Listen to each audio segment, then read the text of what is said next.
देखिए, कल आपका सीपीसी में जो शुरू किया गया था, डिक्री की परिभाषा बताई गई थी। यानी कि अभी आपका डिक्री के बारे में जो बताया गया था, आपका केवल और केवल डिफिनीशन बताया गया था।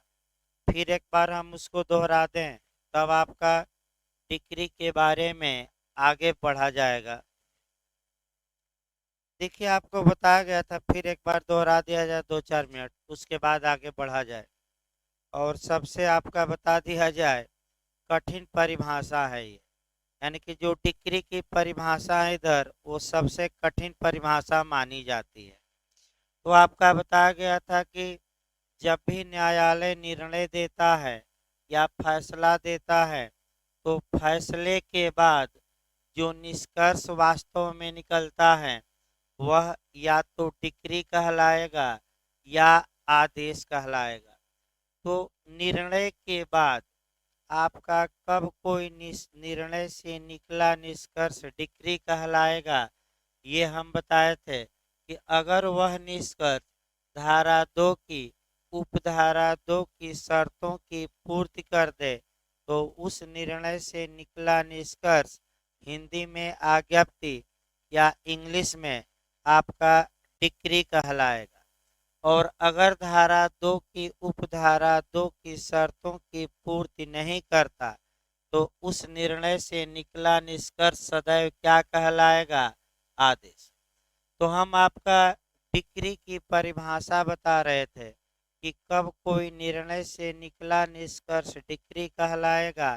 तो फिर एक बार जो 5 आवश्यक तत्व हम निकाले थे, पहले उसको बताया जाए। 5 आवश्यक तत्व निकाले थे। पहला ये निकाले थे कि न्याय निर्णय होना चाहिए।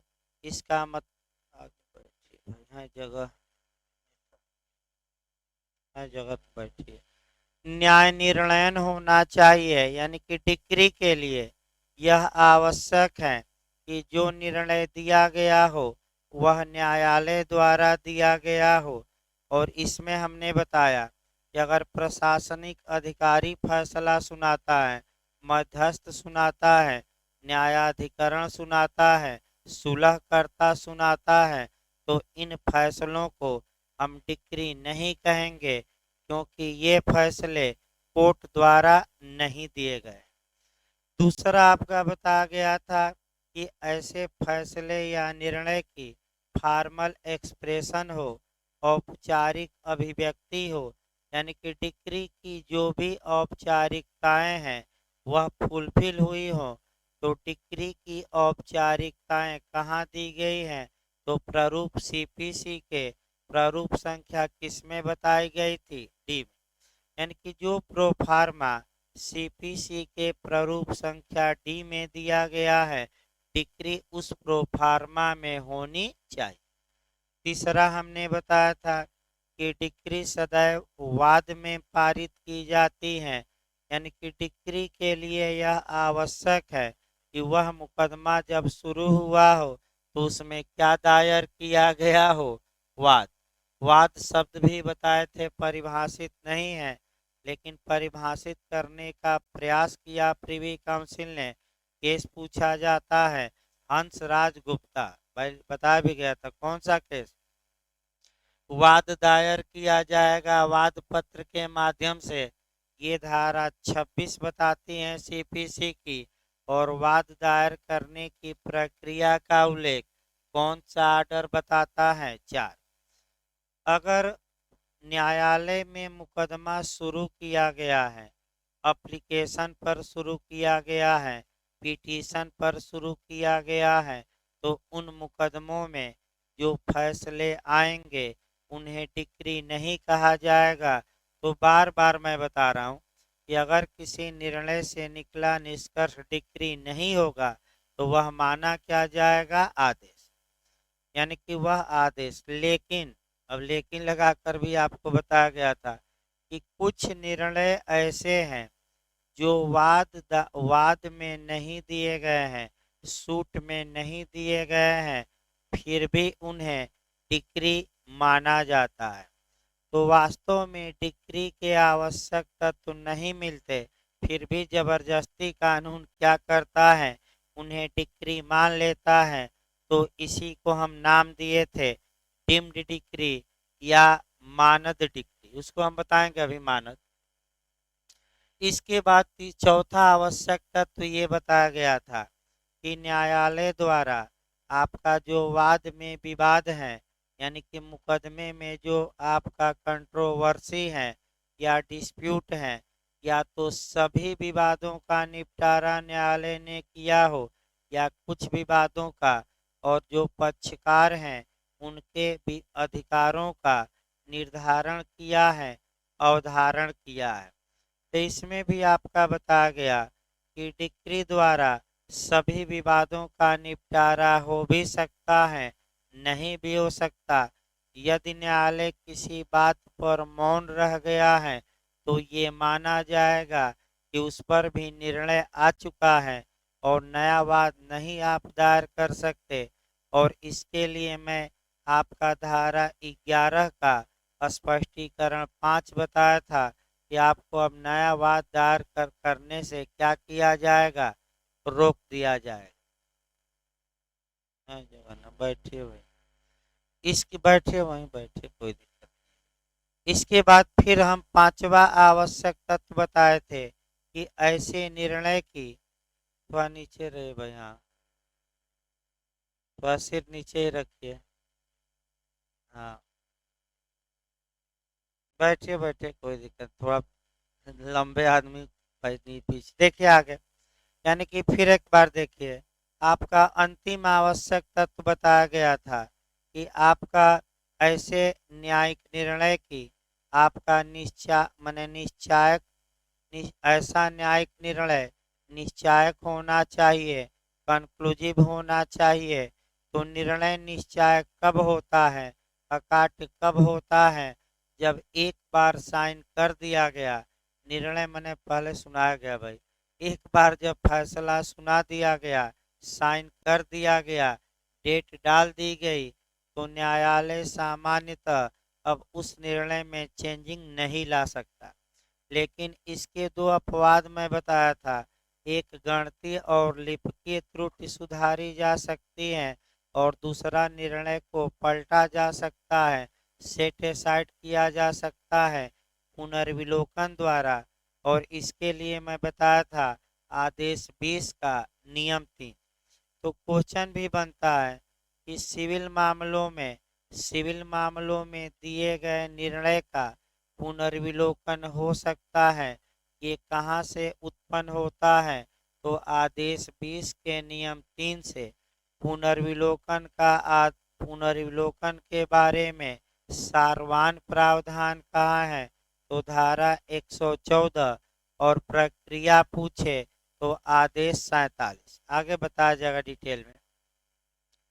अगला यानी कि फिर एक बार देखिए, आपका कोई फैसला दिया गया और उस फैसले से निकला निष्कर्ष डिक्री हम कहेंगे जब ये 5 जो एसेंशियल एलिमेंट हमने बताए, ये पांचों की उस निर्णय में क्या हो, पूर्ति हो। अगर एक भी आवश्यक तत्व मिस, अधिकार भी भाई बताना है कि डिक्री के द्वारा पक्षकारों के किस अधिकार पर निर्णय दिया जाता है, सब्टेंसिव की प्रोसीजरल, तो ये भी याद रखना है सब्टेंसिव। तो अगर 5 आवश्यक तत्व किसी निर्णय से निकले निष्कर्ष में मिलते हैं तो उस निष्कर्ष को आज्ञप्ति या जयपत्र या विजय पत्र या डिक्री कहा जाएगा। और एक भी आवश्यक तत्व मिस हो जाए तो उसे डिक्री नहीं कहा जाएगा। तो बार बार बताया जा रहा है कि जब डिक्री की परिभाषा से कहाँ चला गया बाहर, तो उसे कहा क्या जाएगा, आदेश। ये कंसेप्ट जरूर क्लियर रहे। अब आइए आपका बेयर एक्ट को ही आगे बढ़ाया जाए। अभी बेयर एक्ट समाप्त नहीं हुआ है, देखिए आज पूरा ये लग जाएगा डिग्री पढ़ाने में ही। इसके बाद छोटी छोटी परिभाषा आएंगी। अगला देखिए भाई आपका कहाँ तक, फिर एक बार हम बता रहे हैं निश्चायक रूप से अवधारण करता है। इतना तक हमने बताया, इतना तक डिक्री के आवश्यक तत्व है। अगला शब्द देखिए, और वह या तो प्रारंभिक या अंतिम हो सकेगी, यानी कि आपका डिक्री या तो प्रारंभिक हो सकेगी या अंतिम या फाइनल हो सकेगी। तो कब डिक्री प्रारंभिक होगी, कब डिक्री अंतिम होगी, इसको इसके बाद लास्ट में हम पढ़ाएंगे। यानी कि डिक्री के प्रकार पढ़ाएंगे लास्ट में। आपका पूछा भी जाता है और दोनों में डिफरेंस भी पूछा जाता है। अगला शब्द देखिए, यह समझा जाएगा, यहीं से आपका पढ़ना है। यह समझा जाएगा कि इसके अंतर्गत वाद पत्र का नामंजूर किया जाना, यानी कि रिजेक्शन ऑफ प्लेंट, यानी कि आपका यह समझा जाएगा। पहले इस बात पर गौर करिए, यह समझा जाएगा न समझ में आए तो यह माना जाएगा न आए तो यह कल्पना की जाएगी, कल्पना भी न आए तो यह उपधारणा की जाएगी। अगर ये भी शब्द न आए तो एक शब्द दिया जाता है मानत। तो समझा जाएगा को हम कहते हैं, इंग्लिश में कहते हैं डीम्ड। फिर एक बार याद रखें, जहाँ भी शब्द आए माना जाएगा, समझा जाएगा, उसको आपका कहा जाता है डीम्ड कहा जाता है। डीम्ड का मतलब ये हुआ कि वास्तव में वह बात सही नहीं है, फिर भी जबरदस्ती उस बात को सही मान लिया जाता है। यानी कि एक उदाहरण फिर देखिए आपका, यानी कि फिर एक बार देखिए, अर्थात इसका मतलब ये हुआ कि न्यायालय द्वारा दिए गए किसी निर्णय में जो डिक्री के हम 5 आवश्यक तत्व बताए हैं, वे तत्व नहीं मिलते, फिर भी जबरदस्ती विधायिका द्वारा इन बातों को आपका डिक्री माना गया है। तो जिसमें आवश्यक तत्व पूरे मिलते हैं उसको हमने कल बताया था एक्चुअल डिक्री कहलाएगी, वास्तविक डिक्री। और जिसमें आवश्यक तत्व नहीं मिलते फिर भी विधायिका कानून बनाकर जबरदस्ती उसे डिक्री मान लेती है, तो उसको हम बताए थे कौन सी डिक्री कहा जाएगा, डिम। ये विधायिका को अधिकार है कि वह आवश्यक तत्वों के न होते हुए भी उस चीज को आपका डिक्री बना दे, बनाई भी है। तो आपका अब मानद डिक्री, अब फिर एक बार देखिए कंसेप्ट जो जे में पूछा गया, अब उस पर आ जाए तब मानद बताया जाए। मान लीजिए कि निर्णय आया और उस निर्णय से जो निकला निष्कर्ष था वह डिक्री के आवश्यक तत्वों की पूर्ति नहीं करता था। तो जब डिक्री के आवश्यक तत्वों की पूर्ति नहीं कर रहा है तो आपका माना क्या जाएगा, आदेश। अभी पढ़ना भी है, आदेश इसके बाद आदेश, फिर डिक्री और सब में अंतर बताया जाएगा। आपका निर्णय, डिक्री और आदेश में अंतर भी लास्ट में बताया जाएगा। तो अब आपका यानी कि जो डिक्री के आवश्यक तत्वों की पूर्ति नहीं करता उसे सदैव आदेश माना जाएगा। अर्थात डीम्ड डिक्री क्या है, तो डीम्ड डिक्री का मतलब कि निर्णय दिया गया, डिक्री के आवश्यक तत्व नहीं मिले, वह आदेश हुआ, लेकिन इस आदेश को ही जबरदस्ती किस रूप में मान लिया गया है, डिक्री के। तो अगर कोई पूछे आपसे कि डीम्ड डिक्री क्या है, तो एक ऐसा आदेश है जिसे डिक्री माना गया है, यही बताइएगा। फिर मैं एक बार बता रहा हूँ, लोग काफ़ी गलत करके आते हैं। अगर ये आपसे पूछे कि आपका डीम्ड डिक्री क्या है, तो एक लाइन बता देखिएगा ऑप्शन में, ऐसा एक ऐसा आदेश जिसे डिक्री माना गया है। नहीं, वो वास्तव में वो क्या है, आदेश, लेकिन किस रूप में मान लिया गया है, डिक्री। तो सीपीसी की धारा 2 की उपधारा 2 में दो ऐसी कंडीशन दी गई है जो है तो आदेश, लेकिन उसे क्या मान लिया गया है कानूनन, डिक्री। कहीं कंपटीशन में आए तो ये नहीं कि डिक्री से बाहर कर दीजिएगा, ये डिक्री है। अब वो कौन कौन सी बात, और इसी को एक लाइन में हम क्या कहते हैं, डीम्ड डिक्री। तो आखिर दो बातें कौन है जिसमें डिक्री की आवश्यकता तो नहीं है, फिर भी जबरदस्ती कानून डिक्री मान रहा है? तो पहला है वाद पत्र का नामंजूर किया जाना, और दूसरा है धारा 144 के तहत किसी प्रश्न का डिटर्मिनेशन या निर्धारण या अवधारण। अब यानी कि आपका वाद पत्र का नामंजूर किया जाना, पहले ये देखना है, फिर धारा 144 देखनी है, तब हम आगे बढ़ते हैं। देखिए, ये आपका पिछली बार यूपीजे में आ चुका है, बहुत बार आता है, माने ये क्वेश्चन जो है हीटेड है, और 90% मान के चलिए कि आने के हमेशा चांस रहते हैं। तो वाद पत्र का नामंजूरन का जो आधार दिया गया है वह आदेश 7 का रूल 11 में, यानी कि आदेश 7 के नियम 1 में, मेंस में भी भाई पूछा गया, ये बताया जाएगा आगे डिटेल में। आदेश 7 के नियम 11 में कब किसी व्यक्ति के द्वारा दायर किया गया प्लेंट रिजेक्ट कर दिया जाएगा, नामंजूर कर दिया जाएगा, इसका आधार दिया गया है। यानी कि न्यायालय वाद पत्र के नामंजूरन का आपका निर्णय दिया कि मैं वाद पत्र रिजेक्ट करता हूँ, यह निर्णय डिक्री के आवश्यक तत्वों की पूर्ति नहीं करता है। जगह नहीं तो आगे बैठिए भाई। यह जो निर्णय है डिक्री के आवश्यक तत्वों की पूर्ति नहीं करता, फिर भी आपका हमारी सीपीसी यानी कि इस निर्णय से निकले निष्कर्ष को डिक्री मानती है। यानी कि वाद पत्र का नामंजूर किया जाना, अब आदेश न मार दीजिएगा, ये क्या है, डिक्री। भले डीम्ड डिक्री हो, लेकिन है क्या, डिक्री। दूसरा आपका आया धारा 144 के तहत किसी प्रश्न का अवधारण। तो कल भी बताया गया था कि धारा 144 के तहत आपका प्रत्यास्थापन का आदेश दिया जाता है, लेकिन यह आदेश भी डिक्री माना जाएगा, भले डिक्री के आवश्यक तत्वों की पूर्ति नहीं कर।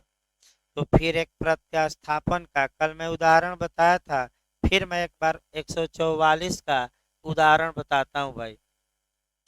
देखिए, आपका जहाँ तक 144 की बात है, प्रत्यास्थापन मने होता क्या है ये समझिए। मान लीजिए कि ए ने बी के खिलाफ 5,000 रुपये के लिए मुकदमा किया, निचले न्यायालय में किया, और निचले न्यायालय, आगे बैठिए भाई आगे, निचले न्यायालय में ए जीता है और बी हारा है। इस निर्णय, इस डिक्री का पालन करते हुए बी से 5,000 रुपया किसको दिलवा दिया गया, ए को, डिक्री का निष्पादन करते हुए। अब बी चूंकि आपका कह सकते हैं कि आपका बी चूंकि हारा है, तो बी को आपका अपील का अधिकार है। तो बी ने आपका ऊपर के न्यायालय में क्या किया, अपील, और अपील न्यायालय ने निचले न्यायालय के फैसले को उलट दिया और कहा कि ए 5,000 रुपया पाने का हकदार नहीं है, और निचले न्यायालय के निर्णय में जो बी ने ए को 5,000 रुपया दिया था, वह 5,000 रुपया बी को अब क्या किया जाए, वापस।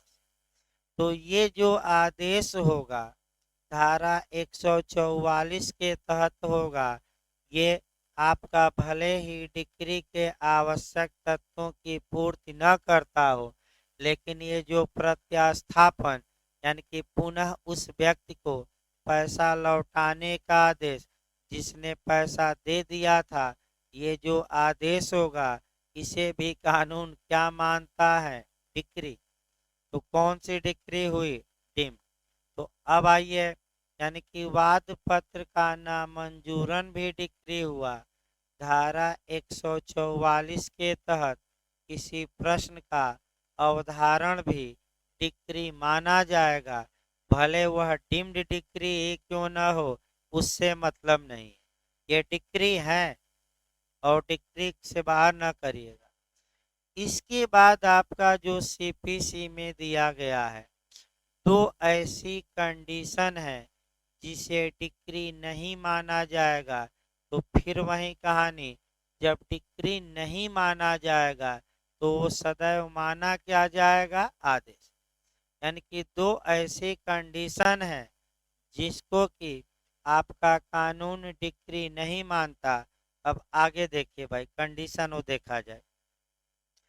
किंतु इसके अंतर्गत, किंतु लगाकर पढ़िएगा, किंतु इसके अंतर्गत फिर ए दिया है और आपका बी दिया है। देखिए, ए कहता है न तो कोई ऐसा न्याय निर्णय आएगा जिसकी अपील आदेश की अपील की भांति होती है, और दूसरा ये कहा गया है न व्यतिक्रम के लिए, व्यतिक्रम माने डिफॉल्ट, ना तो लिख लीजिए नए लोग, चूक। व्यतिक्रम मतलब क्या हुआ? चूक। न व्यतिक्रम के लिए खारिज करने का कोई आदेश आएगा। अब यानी कि इसका मतलब फिर समझिए, इसका मतलब ये हुआ कि हमारी सीपीसी की धारा 2 की उपधारा 2 में दो ऐसी कंडीशन दी गई हैं जो कि डिक्री न मानकर क्या माने जाएंगे? आदेश। तो कौन कौन कंडीशन है? तो पहला ये है कि ऐसा न्याय निर्णय, तो अभी बताया गया था भाई, न्याय निर्णय मतलब कि किसके द्वारा दिया गया फैसला। चलिए सही तो है, यानी कि न्यायालय ने कोई निर्णय दिया है और उस निर्णय की जो अपील का प्रावधान है, आपका वह जो अपील होती है वह डिक्री के तरह नहीं होती, बल्कि किसके तरह होती है? आदेश। फिर एक बार देखिए, न्यायालय ने कोई फैसला सुनाया है और उस फैसले की जो अपील होगी, यानी कि उस फैसले की जो अपील का प्रावधान हमारी सीपीसी करती है, तो उसका जो प्रक्रिया है वह डिक्री के समान अपील नहीं होती, बल्कि उसकी अपील ऐसे होती है जैसे आदेश की अपील होती है। तो ऐसी दशा में ऐसा न्याय निर्णयन भी डिक्री नहीं माना जाएगा। तो डिक्री नहीं माना जाएगा, तो बार बार मैं यही कह रहा हूँ, क्या माना जाएगा? आदेश। और अभी आदेश पढ़ना है आपका, हम पढ़ाएंगे डिक्री के बाद की धारा में है 2-4। दूसरा देखिए, व्यतिक्रम के कारण खारिजी का कोई आदेश। व्यतिक्रम मतलब कि डिफॉल्ट कर जाना, डिफॉल्ट कर जाना मतलब चूक जाना, और चूक के कारण क्या हो गया? कोई आपका खारिज हो गया, और खारिज करने का क्या दिया गया? आदेश दिया गया। तो ये डिक्री नहीं मानी जाएगी। एक उदाहरण देखिए, देखिए इस पर उदाहरण नहीं आ रहा है दिमाग में, इसको हम बताएंगे पहले पर उदाहरण। आपका उदाहरण हम बताएंगे बाद में, अभी दिमाग में नहीं आ रहा है। लेकिन दूसरे पर उदाहरण देखिए, दूसरे पर उदाहरण ये देखना है कि जो चूक के कारण आपका खारिजी का आदेश, तो एक चूक कराई जाए और खारिज या डिसमिस कराया जाए। देखिए, ए ने बी के खिलाफ मुकदमा किया, ध्यान समझिए। अब बी को समन जारी हुआ, बी न्यायालय में आ गया, लेकिन ए गायब है, अर्थात जो वादी है वह गायब है और प्रतिवादी न्यायालय में हाजिर है। आपका ए न तो स्वयं हाजिर है और न ही ए की ओर से कोई अधिवक्ता हाजिर है, तो बी ये मांग करेगा कि हजूर आप मने वादी के न आने के कारण, यानी कि ए के न आने के कारण ए का वाद डिसमिस करिए, ए का वाद क्या करिए, खारिज। यानी कि कौन ये मांग, बैठिए आगे बैठिए भाई, आगे आ जाइए इधर, बैठने दीजिए अंत, हाँ बैठिए। यानी कि फिर एक बार देखिए, आपका ए ने बी के खिलाफ मुकदमा किया, ए बी हाजिर हो गया, ए गैर हाजिर है, यानी कि न तो ए हाजिर है और न ही ए का अधिवक्ता, पुकार हुई तो बी ये डिमांड करेगा कि हजूर ए आपका हाजिर नहीं है, अतः ए का जो मुकदमा है वह डिसमिस किया जाए, खारिज किया जाए। तो ए ने न्यायालय में उपस्थित होने से व्यतिक्रम किया, चूक किया, डिफाल्ट कर दिया, अर्थात हाजिर नहीं हुआ, तो हाजिर न होने के कारण इसका मुकदमा क्या हुआ, खारिज। तो जो मुकदमा खारिज करने का निर्णय दिया जाएगा कि ए का मुकदमा हम खारिज करते हैं, ये डिक्री नहीं मानी जाएगी, तो माना क्या जाएगा, आदेश। तो फिर एक बार अब आइए, अब जो यूपी जे और इत्यादि राज्यों में क्वेश्चन बनता है, अब वह देखिए कि कैसा क्वेश्चन बनता है। बहुत आपका टेक्निकल क्वेश्चन बनता है, एक पॉइंट अगर कंसेप्ट मिस करेंगे तो भाई गलत करके ही आएंगे यहाँ से। अब देखिए आपका क्या पूछा गया है, निम्नलिखित में से कौन डिग्री है, 4-5 हम बता रहे हैं मॉडल, और इसी मॉडल को तैयार रखना है, उसके बाद एक लिस्ट भी बनानी पड़ेगी, क्योंकि वर्तमान समय में आपका लिस्ट से पूछ रहा है, आपका जो न्यायालय के निर्णय है, तो बाद में हम लिस्ट लिखवाएंगे। पहला क्वेश्चन ये बनता है कि निम्नलिखित में से कौन डिग्री है, ये बनता है। तो फिर एक बार दिमाग में बैठा ले, चाहे एक्चुअल डिग्री हो या डीम्ड डिग्री हो, दोनों डिग्री है। तो आपका ये देता है वाद पत्र का नामंजूरन, बताइए डिग्री हमने बताया था कि नहीं बताया था। और धारा 144 के तहत किसी प्रश्न का अवधारण, ये हमने डिग्री बताया था कि नहीं बताया था। दोनों, इनमें से कोई नहीं, तो क्या मार्क कराएंगे, दोनों। अब आइए इसी में आगे, निम्नलिखित में से कौन डिग्री नहीं है, ये देगा पहला, दूसरा ऑप्शन ये देगा, और तीसरा देगा चूक के कारण खारिजी का कोई आदेश, और चौथा दे देगा उपर्युक्त सभी। तो बताइए कौन डिग्री नहीं है, अभी बताया गया, चूक के कारण खारिजी का आदेश। यही आपका चूक के, यही आपका क्वेश्चन जे में अच्छा बना है, चूक के कारण खारिजी का आदेश न देकर अगर आपका यहाँ लिख देता है ऐसा न्याय निर्णय जिसकी अपील आदेश की भांति होती है, तब आप पूछ ले कि निम्नलिखित में से कौन डिग्री नहीं है, तो क्या मारेंगे, ऐसा न्याय निर्णय जिसकी अपील किसके भांति होती है, किसके प्रकार से, आदेश। ये डिग्री नहीं है, तो डिग्री नहीं है तो है क्या, आदेश। अगला मॉडल देखिए भाई, आपका कठिन कठिन इसमें क्वेश्चन बनता है। आपका तीसरा मॉडल ये बनता है कि निम्नलिखित में से कौन डिग्री है। अब देखिए आपका देगा क्या, पहला देगा चूक के कारण खारिजी का आदेश, डिग्री ये नहीं है।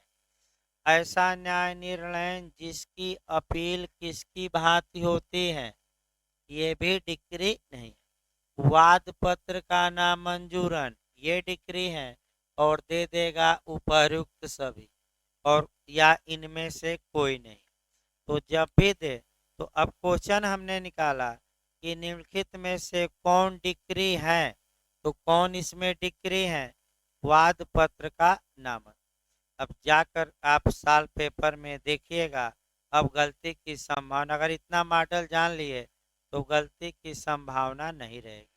लेकिन मॉडल ये बहुत खतरनाक बनता है, हल्का सा भी कंसेप्ट दिगा तो आप गलत करके ही आएंगे। न आए अगर तो इसको छोड़ दीजिए, फिर भी हम बताए हैं, कहिए तो फिर एक बार बताया जाए, कोई समस्या नहीं है। वैसे हर एक मॉडल हमने क्या किया, बता दिया। अब आइए आगे बढ़ा जाए भाई। अभी डिग्री समाप्त नहीं हुई, अभी आगे देखिए। अगला जो लास्ट पॉइंट हमें पढ़ना है, डिग्री के प्रकार से पढ़ना है। आपका देखिए, आपका बेयर एक्ट क्या कहता है। बेयर एक्ट में आपका डिग्री की परिभाषा के बाद ऊपर 5-6 लाइन के बाद देखेंगे तो आपका स्पष्ट लिखा गया है कि वह या तो प्रारंभिक या अंतिम हो सकेगी। इसका मतलब ये हुआ कि डिग्री या तो प्रारंभिक हो सकेगी या कैसी हो सकेगी, अंतिम। अब कब कोई डिग्री प्रारंभिक होगी, कब कोई डिग्री अंतिम होगी, ये धारा 2 के उपधारा 2 में दिए गए एक्सप्लेशन से कवर होगा, यानी कि स्पष्टीकरण। फिर एक बार इसको देखिए, कब डिग्री प्रारंभिक होगी, कब डिग्री अंतिम होगी, ये इसके बारे में स्पष्ट बताया गया है। और धारा 2 की उपधारा 2 के कहाँ बताया गया है, एक्सप्लेशन में, स्पष्टीकरण। तो अभी हम स्पष्टीकरण शुरू करेंगे, लेकिन आपका एक और चीज बताई गई है, और वह आपका डिग्री का जो प्रकार है, आपका अंशतः अंशतः आपका प्रारंभिक, अंशतः प्रारंभिक और अंशतः पार्टली कहा जाता है, अंशतः आपका अंतिम। यानी कि अगर आपका, फिर फ्री का क्वेश्चन निकाल लीजिए, डिग्री होती है प्रारंभिक, अंतिम, अंशतः प्रारंभिक तथा अंशतः अंतिम, उपर्युक्त सभी। क्या हमने लिखा है, प्रारंभिक भी लिखा है, इसके बाद अंतिम भी, इसके बाद हम क्या लिखे हैं, आपका अंशतः प्रारंभिक और अंशतः अंतिम। अब पहले इसका बेयरक कभी ना देखिए, पहले इसका कंसेप्ट देखा जाता है, तब बेयरक तोड़ा जाएगा, और तब आपका लास्ट में प्रारंभिक और अंतिम डिग्री में हमें क्या बताना है, डिफरेंस। प्रारंभिक डिग्री देखिए, यानी कि प्रारंभिक डिग्री का मतलब ये हुआ, आप फिर समझिए, कि अभी मुकदमा पूरी तरह से निपटा नहीं है। अर्थात अब अगर न्यायालय प्रारंभिक डिग्री पारित करता है, इसका मतलब ये हुआ कि मुकदमे में अभी और सुनवाई बाकी है, और आपका डिग्री बाकी है। इसका मतलब ये हुआ कि अभी मुकदमा पूरी तरह निपटा नहीं, यानी कि मुकदमे में कुछ विवाद निपटा दिए गए, लेकिन कुछ विवादों का निपटारा क्या है, बाकी। तो अगर ऐसा है कि कुछ विवाद निपटाए गए, कुछ विवादों पर फैसला आना बाकी है, तो हम कहेंगे कि ये जो डिग्री है वह कैसी है, आपका प्रारंभिक। और जब मुकदमे द्वारा सभी विवादों को निपटा दिया गया, अब कोई सुनवाई की आवश्यकता नहीं है, कोई निर्णय की आवश्यकता नहीं है, यानी कि फुल एंड फाइनल फैसला दे दिया गया, तो हम कहेंगे कि वह डिग्री क्या है, अंतिम। अब कब डिग्री प्रारंभिक मानी जाएगी, कब अंतिम मानी जाएगी, विवाद होने पर ये न्यायालय ही बताएगा कि ये प्रारंभिक डिग्री है कि अंतिम डिग्री है। फिर एक बार, हम अभी बेयरक नहीं बता रहे हैं, बेयरक बाद में चलेगा। यानी कि इसका मतलब ये हुआ कि प्रारंभिक डिग्री वाद को पूरी तरह नहीं निपटाती, मुकदमे को पूरी तरह नहीं निपटाती, कुछ ही निपटाती हैं, जबकि फाइनल डिग्री दी जाएगी तो मुकदमे को पूरी तरह वह क्या कर देती हैं, निपटा देती है। मैंने अब कोई निर्णय देने की दोबारा आवश्यकता नहीं। इसके बाद एक और आपका दिया गया है कि डिग्री या तो अंशतः प्रारंभिक हो सकती है या अंशतः अंतिम हो सकती है। जो इंटरव्यू में पूछा जाता है और ज़्यादा लोग जो भ्रम खाएंगे, आपका भ्रम खाने वाली बातें आपका प्रारंभिक और अंतिम में नहीं है। जो भ्रम आप खाएंगे वह आपका अंशतः या पार्टली प्रारंभिक और आपका अंशतः अंतिम। फिर एक बार कंसेप्ट इसका बनाइए। डिग्री एक होती है, फिर एक बार याद रखिए डिग्री क्या होती है। अगर कोई पूछे कि भाई ये डिग्री, अगर कोई डिग्री अंशतः प्रारंभिक है और अंशतः अंतिम है, इसका मतलब क्या हुआ, तो आप बताएंगे कि डिग्री एक ही है, लेकिन उस डिग्री द्वारा कुछ विवादों का पूरी तरह निपटारा कर दिया गया है, लेकिन कुछ विवादों का आंशिक। फिर एक बार कंसेप्ट बनाइए। एक उदाहरण हम अच्छा देंगे, न समझ में आएगा दोबारा समझाया जाएगा, कोई जल्दीबाजी नहीं है कि। फिर एक बार देखिए, डिग्री एक होती है, लेकिन उस डिग्री के कुछ भाग द्वारा आपका कुछ विवादों को पूरी तरह क्या कर दिया जाता है, निपटा दिया जाता है। तो जिन जिन विवादों को पूरी तरह निपटा दिया गया, डिग्री का उतना भाग अंशतः क्या कहलाएगा, अंतिम। और डिग्री के कुछ भाग द्वारा कुछ विवादों को अभी प्रारंभिक तौर पर निपटाना है, उसमें कुछ फैसला देना बाकी है, तो जिसको अंशतः निपटाया गया है उतना डिग्री का भाग क्या कहलाएगा, अंशतः प्रारंभ। फिर एक बार कंसेप्ट बनाइए। डिग्री एक होती है, कुछ विवादों को उसमें पूरी तरह निपटा दिया जाता है, लेकिन कुछ विवादों को पूरी तरह नहीं निपटाया जाता। तो डिग्री का जितना अंश विवादों को पूरी तरह नहीं निपटाता, वह क्या कहलाएगा, आपका भागतः आपका प्रारंभिक। और जितना अंश पूरी तरह निपटा देता है विवाद को, उतना अंश डिग्री क्या क्या कहलाएगा, भागतः अंतिम। लेकिन डिग्री एक है, ये ना दिमाग में बैठा लीजिए कि 2 डिग्री पारित की गई। एक सटीक उदाहरण लिया जाए, आपका आगे भी बताया जाएगा। एक उदाहरण से समझने का इस बात को प्रयास करिए, क्योंकि भाई ये जो लीगल तौर पे हमने बताया ये सही बात है कि इससे समझ में नहीं आएगा। तो एक उदाहरण हम बता रहे हैं, ध्यान से देखिए भाई। बी ने ए की जमीन पर, मकान पर, यानी कि बी ने ए के मकान पर कब्जा कर लिया है। अब ए ने न्यायालय में वाद दायर किया और ए डिमांड क्या कर रहा है, देखिए कि हजूर हमें बी से इस मकान का कब्जा वापस दिलवाया जाए। ये पहला विवाद हो गया। दूसरा ए कह रहा है कि हजूर हमें मध्यवर्ती लाभ, मीन प्रॉफिट या अंतःकालीन लाभ, या हमें क्या दिलवाया जाए, मध्यवर्ती लाभ। अब हल्का सा मध्यवर्ती लाभ बीच में बताना पड़ेगा, वैसे अलग से धारा 2 की उपधारा 12 में इसे हमें परिभाषा में पढ़ाना भी है। सीपीसी की धारा 2 में थोड़ा समय लगता है, बिहार उहार तो 33 नंबर का क्वेश्चन बनाता है मेंस में, प्री में 2-3 क्वेश्चन बन जाता है।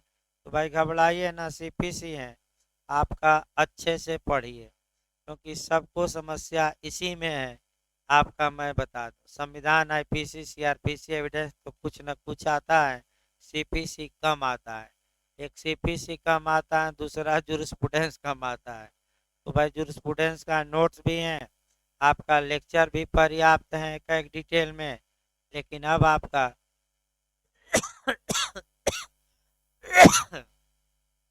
देखिए मध्यकालीन लाभ होता क्या भाई, एक लाइन बताया जाए। मान लीजिए बी ए के मकान पर 2 साल तक कब्जा रखा है, तो बी इस 2 साल में इस मकान से क्या पाया, यानी कि क्या पाया या क्या पा सकता था। फिर मैं बता रहा हूँ, बी इस मकान से 2 साल में क्या पाया, जबरदस्ती कब्जा किया था या क्या पा सकता था, वहीं हम क्या कहेंगे, मध्यवर्ती लाभ। तो मान लीजिए कि 5 रूम थे और आपका एक एक हजार में भी उठा था, तो महीने का कितना पा जाता, 5,000। तो साल में कितना पाता, 60,000। तो 2 साल कब्जा जमाया है तो कितना पा जाता, 1,20,000। तो जो ये 1,20,000 होगा, ये क्या होगा, मीन प्रॉफिट या मध्यवर्ती लाभ या अंतःकालीन लाभ। और ये मांग कर रहा है कि हजूर बी से 1,20,000 रुपया हमें क्या किया जाए, दिलवाए। तो आप लोग बताइए, इस मामले में विवादक तथ्य कितने हमने निकाल दिया, दो। एक तो कब्जा किसका है और दूसरा ये है कि क्या ये मध्यवर्ती लाभ पाने का हकदार है कि। अब डिक्री इसी में पारित कराइए। न्यायालय ने डिक्री पारित की, एक ही डिक्री अभी दिया है, ज्यादा नहीं, डिक्री पारित की। और डिक्री द्वारा देखिए क्या न्यायालय ने कहा। न्यायालय ने ये कहा कि भाई हम आदेशित करते हैं कि बी से ए को इस मकान का कब्जा दिलवाया जाए।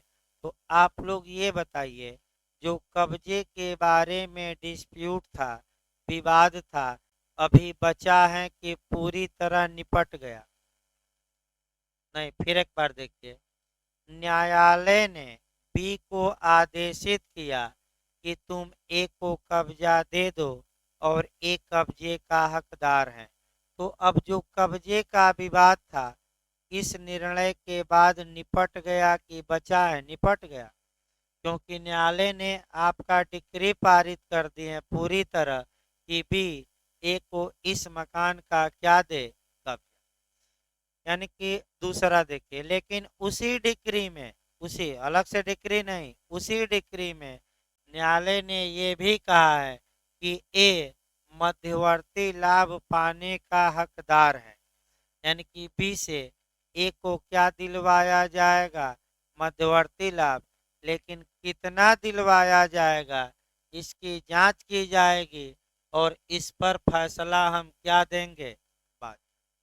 तो अब यहीं आपको दिमाग लगाना है। डिक्री एक है, कुछ विवादों को पूरी तरह निपटाती है।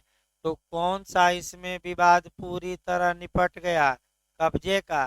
तो उतना भाग जितने कब्जे से संबंधित हैं डिक्री में, वह अंशतः अंतिम कहा जाएगा। क्या कहा जाएगा, मध्यवर्ती लाभ का जो विवाद था, क्या ये पूरी तरह अभी निपटा है कि नहीं, नहीं। आपका ये तो डिसाइड हो गया कि ए मीन प्रॉफिट पाएगा, लेकिन कितना पाएगा ये कब डिसाइड होगा। तो ये जो डिक्री में दिया गया है कि ए मध्यवर्ती लाभ पाने का हकदार मैं मानता हूँ, लेकिन कितना पाएगा बाद में। तो ए मध्यवर्ती लाभ पाएगा, अभी ये मामला पूरी तरह निपटा नहीं। तो डिक्री का जो इतना भाग है आपका कि मध्यवर्ती लाभ पाएगा ए, वह अंशतः प्रारंभिक माना जाएगा। क्योंकि उस बिंदु पर अभी बाद में और एक डिक्री पारित की जाएगी, फाइनल डिक्री। और बी से ए को कितना दिलवाया जाए, ये बाद में फिर एक बार फैसला देकर क्या पारित की जाएगी, फिर एक बार भाई दोबारा बता रहे हैं, कठिन जरूर है ये आपका, फिर हम एक बार दोबारा बता रहे हैं क्योंकि नए लोगों के बस की बात थोड़ा कम है। तो इसीलिए इस जो टेक्निकल क्वेश्चन है सीपीसी में, उसको हम खुद 2 बार बता रहे हैं। और ना है तो आप पूछिए, तीसरी बार भी बताया जाएगा, चौथी बार, कोई हमें आपत्ति नहीं है। क्योंकि आप यहाँ आए हैं कि दिमाग में ये चीज़ें बैठाने के लिए, नहीं तो घर पर तो पढ़ ही रहे हैं लोग। भाई क्या मतलब है आने का। फिर एक बार देखिए इसी उदाहरण में, ए बी ए के मकान पर कब्जा किया है, ए कब्जे की मांग कर रहा है। तो ए ने अपने वाद पत्र में लिखा कि हजूर बी से हमें क्या दिलवाया जाए, कब्जा। दूसरी बात क्या लिखी, मध्यवर्ती लाभ भी दिलवाया जाए, और भी बातें लिख सकता है। और बातें ये लिख सकता है कि हमें प्रतिकर दिलवाया जाए। इसके बाद लिख सकता है कि हमें वाद व्यय दिलवाया जाए, यानी कि जो हमारा खर्चा हुआ है वो भी हमें क्या किया जाए, लेकिन बहुत लंबा चला जाएगा।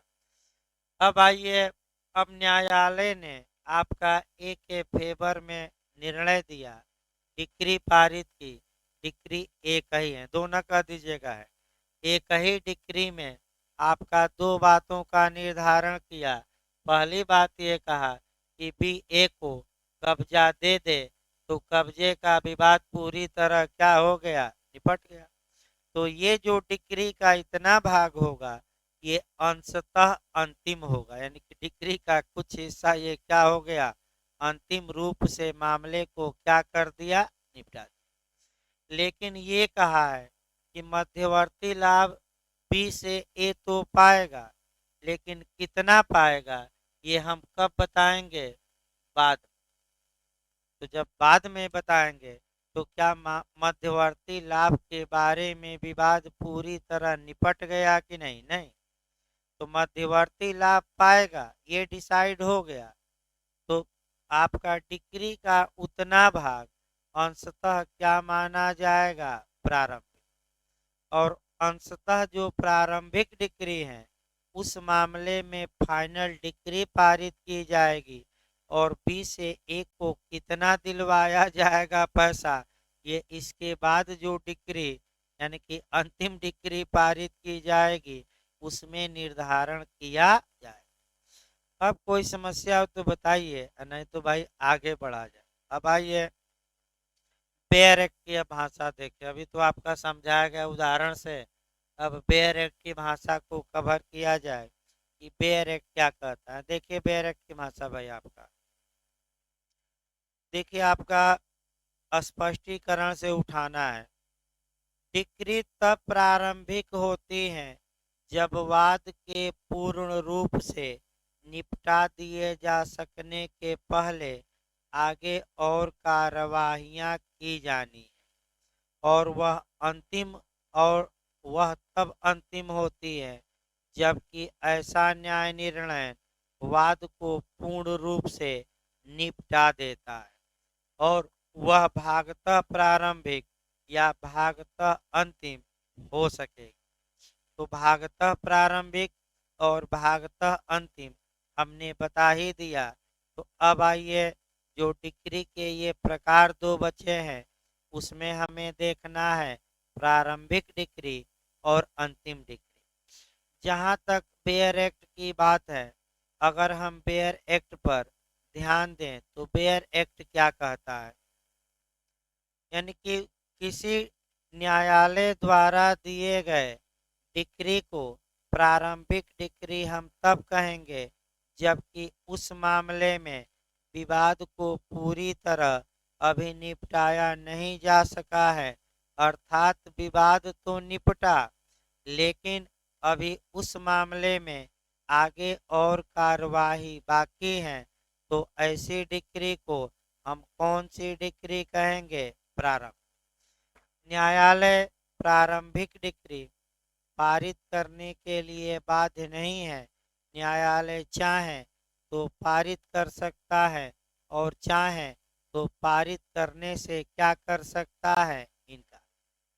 आपका प्रारंभिक डिक्री पारित भी कर सकता है, पारित करने से इनकार भी कर सकता है। संहिता के यानी कि सीपीसी के आदेश 20 में कुछ ऐसी कंडीशन दी गई हैं जहां न्यायालय चाहे, भाई फिर याद रखें, प्रारंभिक डिक्री पारित करना बाध्यकारी नहीं। न्यायालय चाहे तो प्रारंभिक डिक्री पारित कर सकता है। अब यहाँ जो आपका अंतिम डिक्री है, कोई डिक्री अंतिम कब तब कही जाएगी जब न्यायालय द्वारा उस विवाद को पूरी तरह निपटा दिया गया है, अर्थात अब न तो सुनवाई की आवश्यकता है, न निर्णय की, न डिक्री की।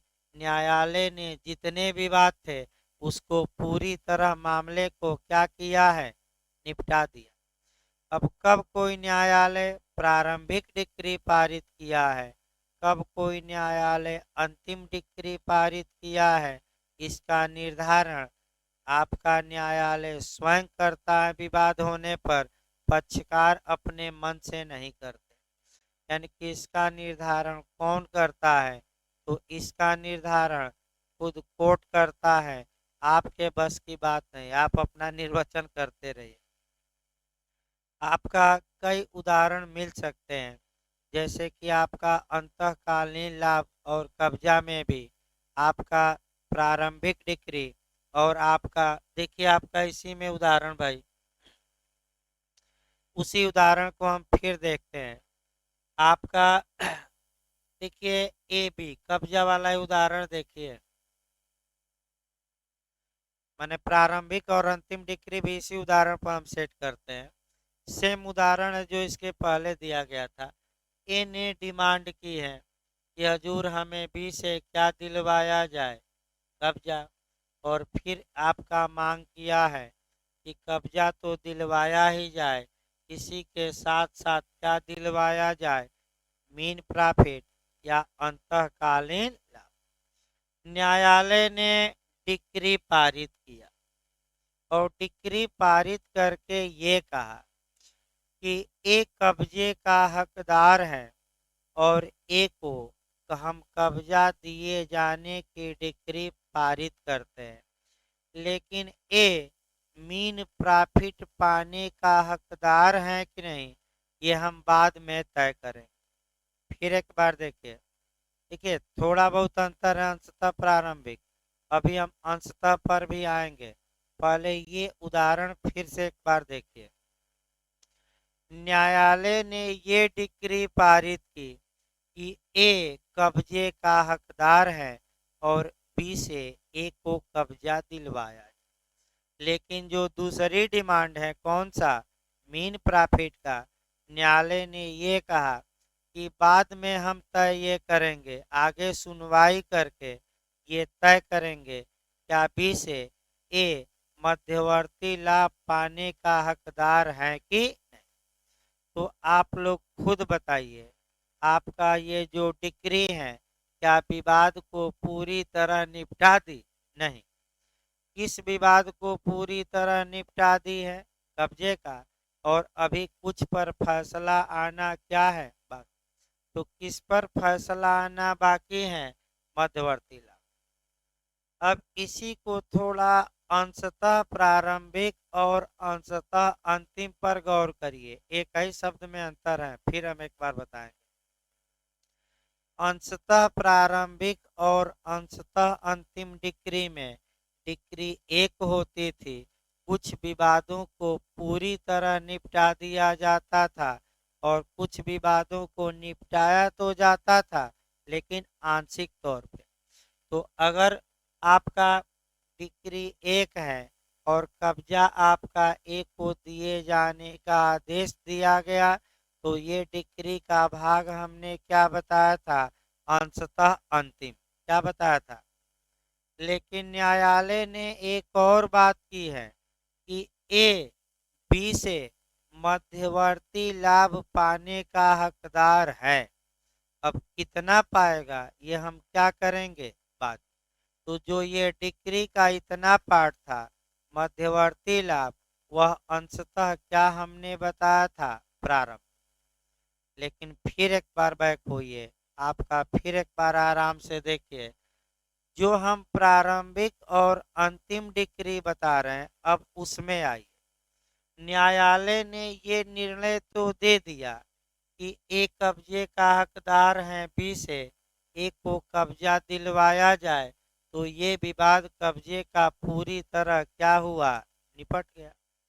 लेकिन जो दूसरा विवाद था किस बात को लेकर, न्यायालय ने ये कहा कि अभी हम इस मामले में कोई फैसला नहीं देंगे, इस पर और हम सुनवाई आगे करेंगे और सुनवाई करके ये डिसीजन लेंगे आगे कि ए मीन प्रॉफिट का हकदार है कि नहीं, और बाद में हम तय करेंगे इस बात को कि हकदार है कि नहीं।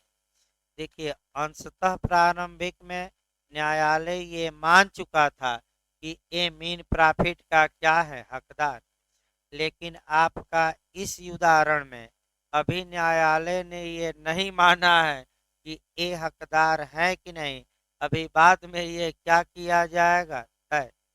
तो ऐसी दशा में आपका जो कब्जे के बारे में डिक्री इस उदाहरण में पारित की गई है वह प्रारंभिक होगी और आगे अभी और कार्यवाहियां बाकी हैं। तो किस बारे में कार्यवाही बाकी है? तो जो मध्यवर्ती लाभ के बारे में बाद में फैसला आएगा वह डिक्री कौन सी कहलाएगी? अंतिम। तो बताइए आपका प्रारंभिक डिक्री पहले दी जाती है कि अंतिम? प्रारंभिक। और प्रारंभिक डिक्री पर ही कौन निर्भर करती है? अंतिम। अंतिम डिक्री आप प्रारंभिक डिक्री का ही सहारा लेकर। तो आपका यानी कि आदेश 20 में कुछ कंडीशन है जहां की न्यायालय प्रारंभिक डिक्री पारित कर सकता है। अब प्रारंभिक डिक्री और अंतिम डिक्री में अंतर क्या है, वही अंतर आपको जानना है। भाई देखिए, ये उदाहरण हर हाल में आना चाहिए। अगर ये उदाहरण ना आया हो तो भाई फिर एक बार बताया जाए, कोई दिक्कत नहीं है, क्योंकि ये उदाहरण दोनों दो एंगल से हमने बताया था। तो अब आपका प्रारंभिक डिक्री और अंतिम डिक्री में अंतर क्या है आपका ये देखा जाता है। तो बताइए, आपका पहला अंतर तो यही आप निकालेंगे कि प्रारंभिक डिक्री द्वारा मुकदमे को पूरी तरह निपटा दिया जाता है कि नहीं निपटाया जाता है? तो निपटाया नहीं जाता। यानी कि प्रारंभिक डिक्री वाद को पूरी तरह नहीं निपटाती, जबकि अंतिम डिक्री वाद को पूरी तरह क्या करती है? निपटा देती है। आपका पहला अंतर आया। देखिए आगे बढ़ते हैं, अंतर आपका कल और बताएंगे, थोड़ा एक दो पॉइंट मिस कर रहा है इसमें। आगे हम आदेश पढ़ाते हैं आपका, और आपका क्योंकि अंतर आपका भाई आदमी तैयार किया था, एक दो पॉइंट कहीं मिस हो रहा है, इससे अच्छा है कि आपका अंतर बताना है, कल अंतर बता देंगे, अगला आपका प्रावधान शुरू किया जाए। एक दो अंतर कहीं मिस कर रहा है, एक दो टेक्निकल पॉइंट है वो दिमाग से स्लिप कर रहा है, तो ज़बरदस्ती न किया जाए। तो जब स्लिप हो गया दिमाग से तो उसको आपका अभी छोड़ा जाए। आपका अगले दिन पहले ही शुरुआती दौर में आपका प्रारंभिक और अंतिम फिर से शुरू हम कर देंगे।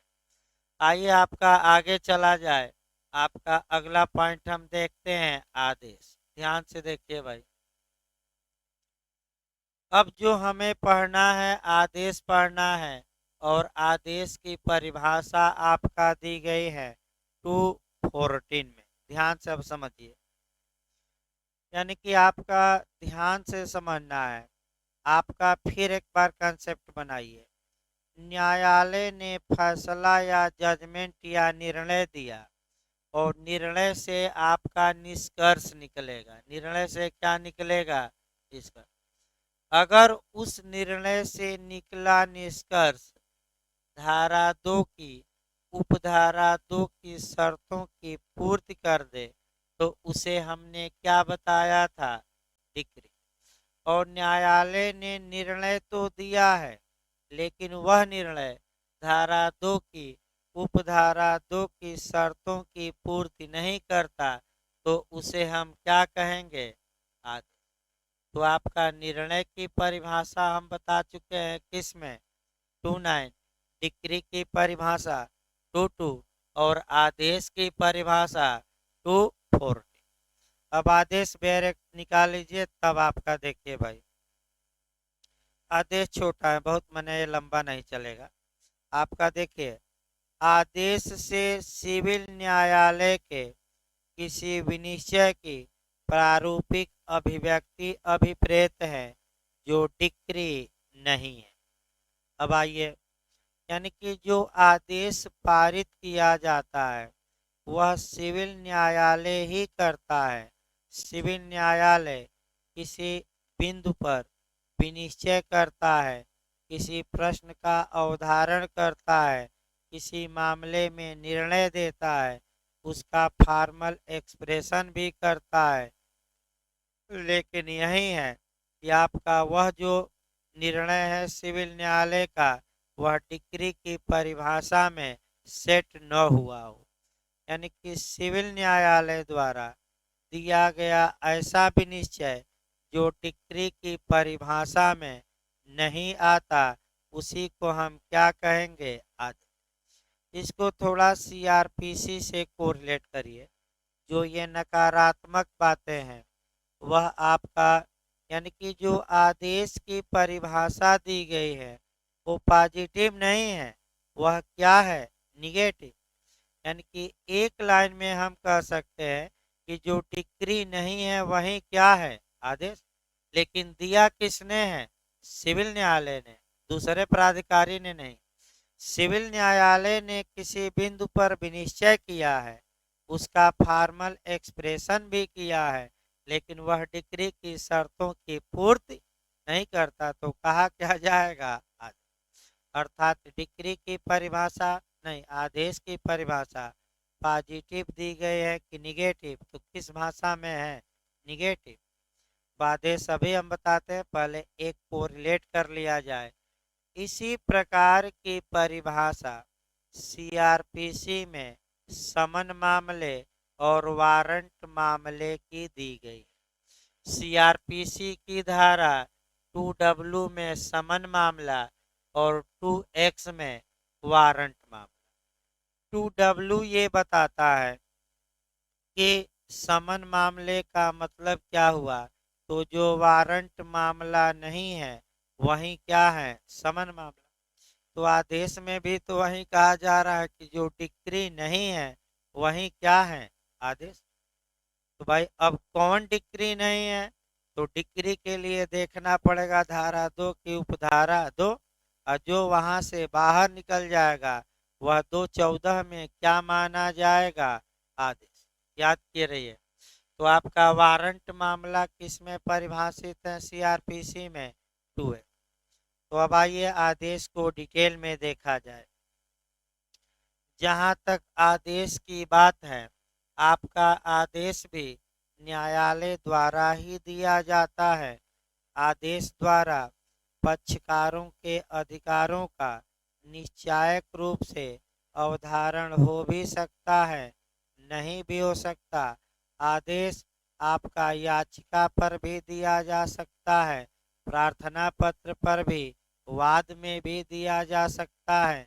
यानी कि आदेश आपका सूट में भी दिया जा सकता है, वाद में भी, आपका एप्लीकेशन पर भी, याचिका में भी दिया जा सकता है।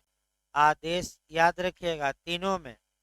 आदेश द्वारा पक्षकार के सारवान अधिकार पर भी निर्णय माने आदेश पक्षकारों के सारवान अधिकार पर भी निर्णय आ सकता है और प्रक्रियात्मक पर भी। यानी कि आदेश द्वारा सारवान अधिकार का भी निर्धारण हो सकता है और प्रक्रियात्मक का भी, इसमें कोई शक नहीं। न्यायालय आदेश कितना दे, इस बारे में कहीं कोई रोक टोक नहीं है। अर्थात आदेश अनंत हो सकते हैं, क्योंकि आदेश का कोई प्रकार कानून में वर्णित नहीं है। लेकिन डिक्री अनंत नहीं हो सकती। अभी हमने प्रकार बताया, या तो प्रारंभिक या अंतिम या अंशतः प्रारंभिक और अंशतः अंतिम। लेकिन आदेश कितने दिए जा सकते हैं? कोई संख्या निश्चित नहीं। जो सबसे महत्वपूर्ण आदेश की बात है वही बात आपको जाननी है और दिमाग में बैठानी है। जहाँ तक आपके आदेश की बात है, सामान्यतः जो आदेश होते हैं उनकी अपील नहीं होती, अर्थात डिक्री अपीलीय होती है, जबकि आदेश अपीलीय होते हैं। अर्थात जो आदेश न्यायालय ने पारित किया है, इसको हम दो भागों में बांट सकते हैं। ऐसे आदेश जिसमें कि क्या होती हैं, अपील होती हैं, और ऐसे आदेश जिसमें अपील नहीं। तो अगर न्यायालय द्वारा दिए गए निर्णय से निकला निष्कर्ष आदेश की कैटेगरी में आ जाता है, तो आपके अपील के जो अधिकार हैं वह दायरा सीमित हो जाता है।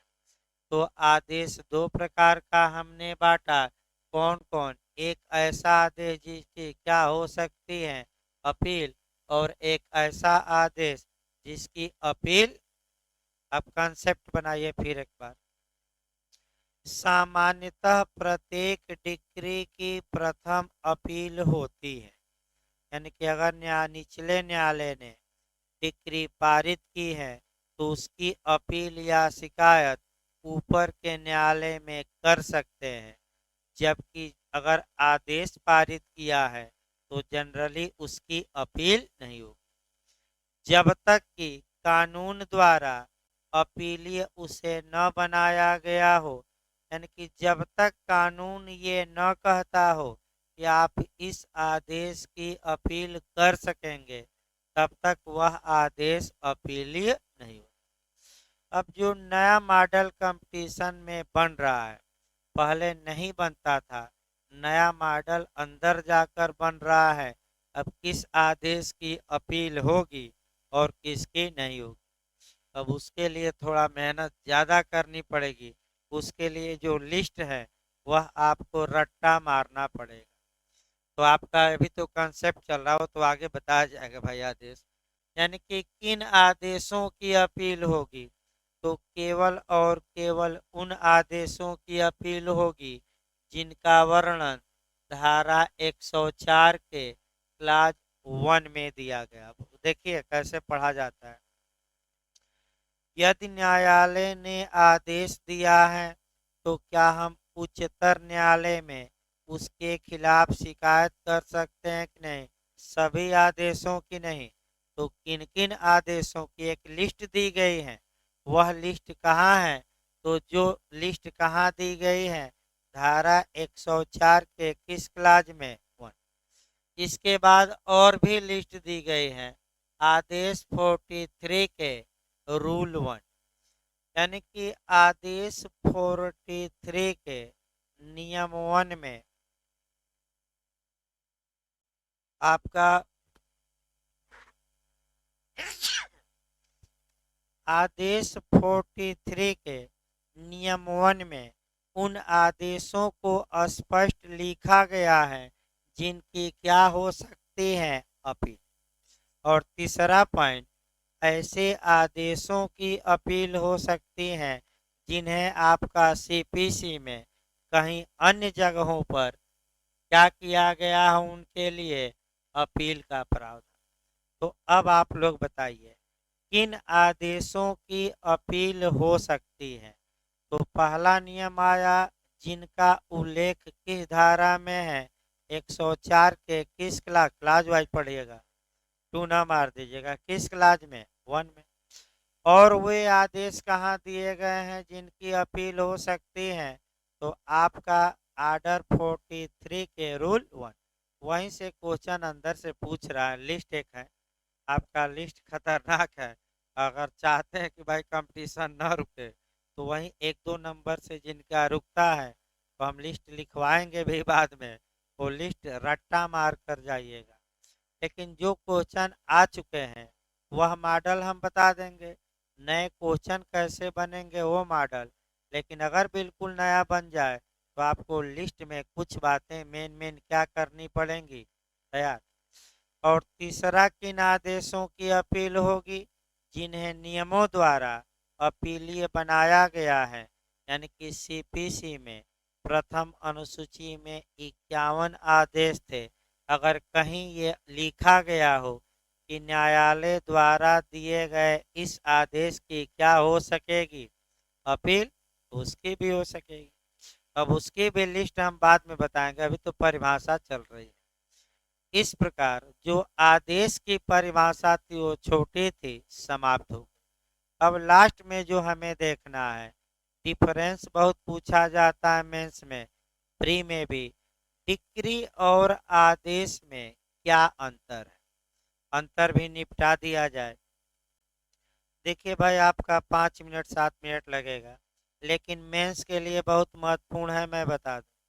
आपका डिक्री और आदेश में क्या अंतर है, तो जहां तक डिक्री और आदेश की बात है, देखिए डिक्री और आदेश ये दोनों आपका सिविल न्यायालय द्वारा दिए गए न्याय निर्णय ही, यानी कि इसका मतलब हुआ, चाहे डिक्री पारित की गई हो या आदेश पारित किया गया हो, ये दोनों पारित कौन करता है, तो आपका सिविल न्यायालय। बोलिएगा भाई, न्यायालय में तो क्रिमिनल भी आ जाएगा।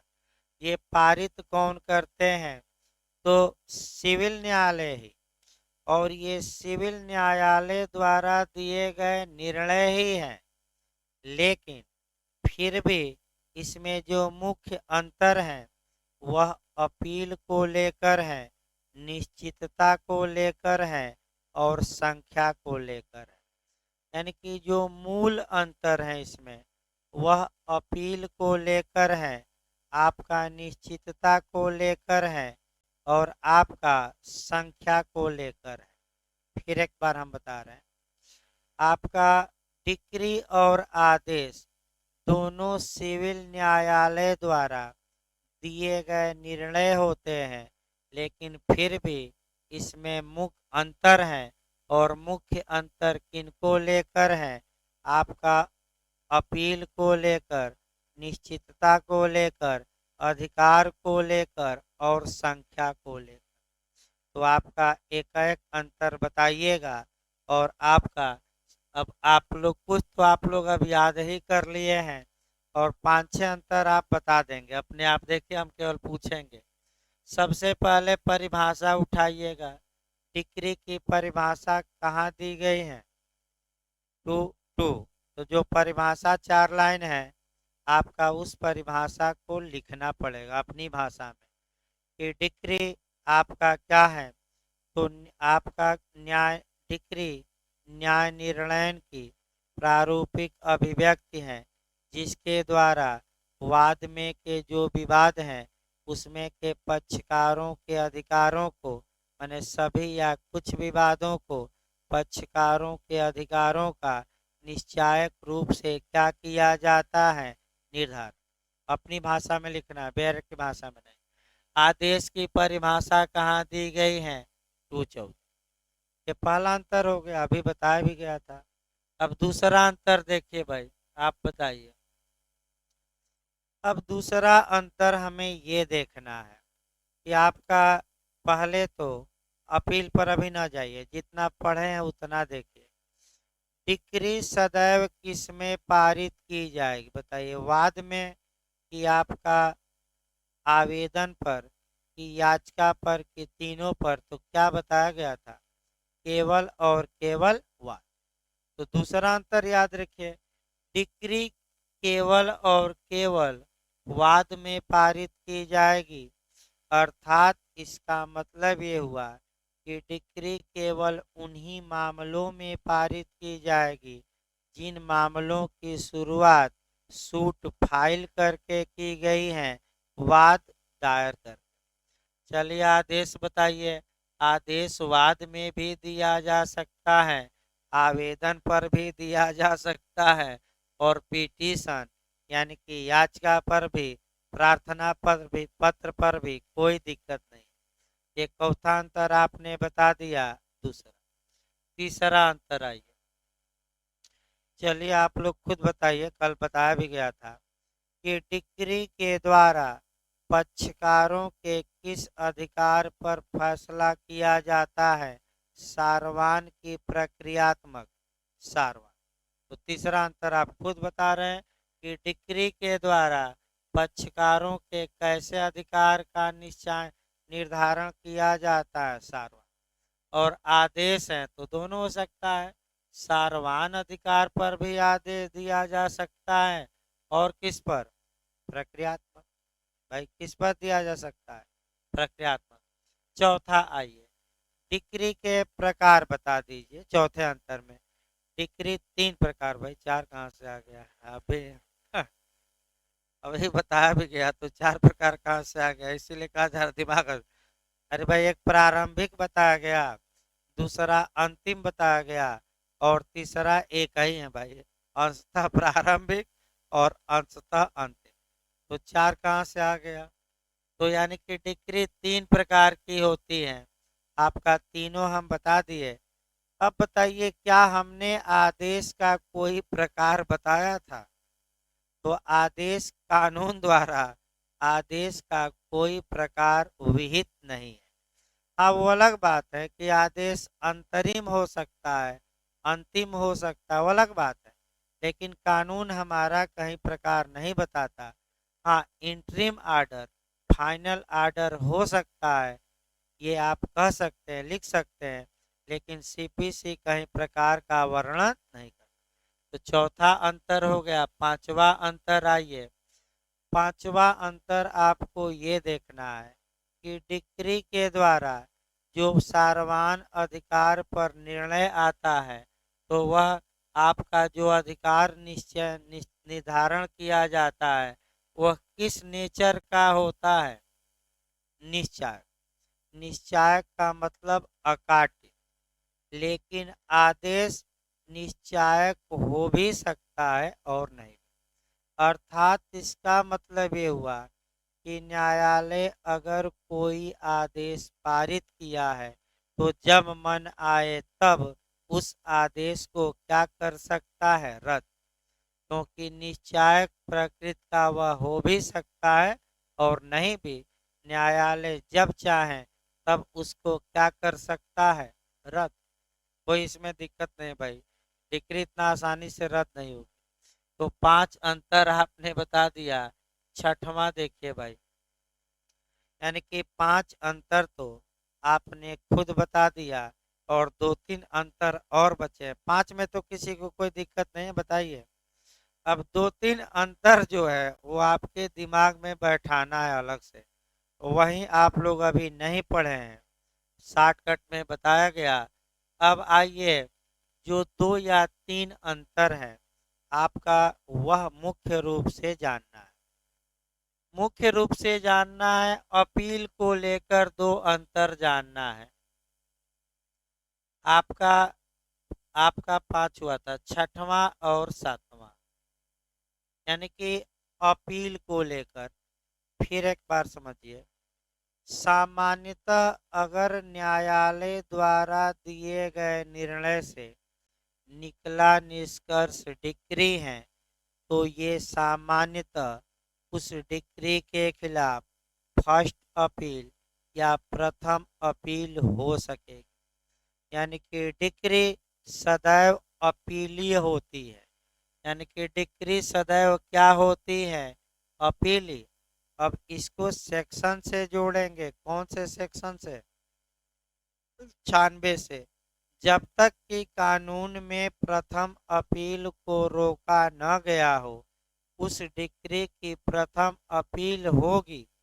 यानी कि ये आपका एमपी में पूछा गया है कि डिक्री सामान्यतः क्या होती है? अपील।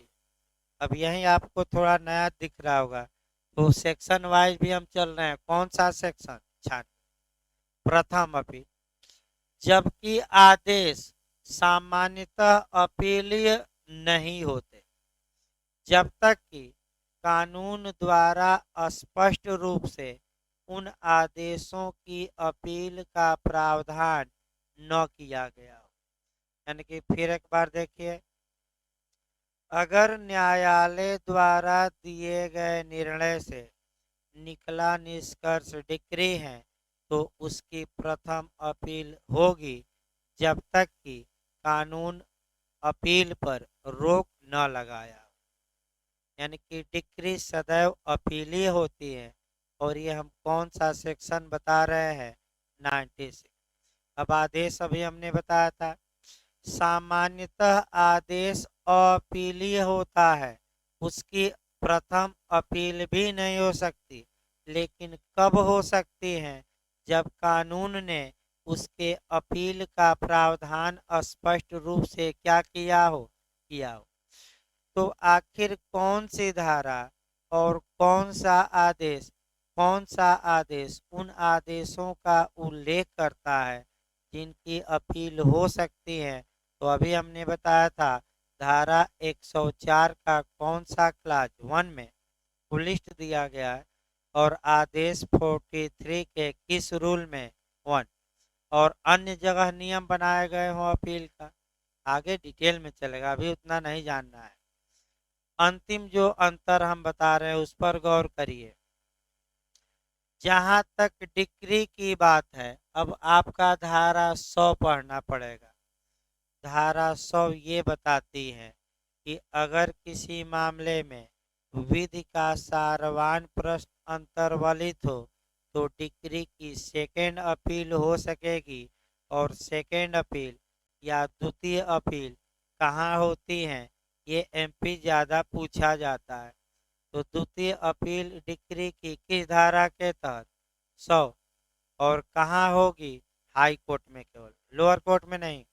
फिर याद रखिए, डिक्री की सेकेंड अपील या द्वितीय अपील या अपीलीय डिक्री की अपील कौन सी धारा कवर करेगी, 100, कहाँ होगी, केवल और केवल हाई।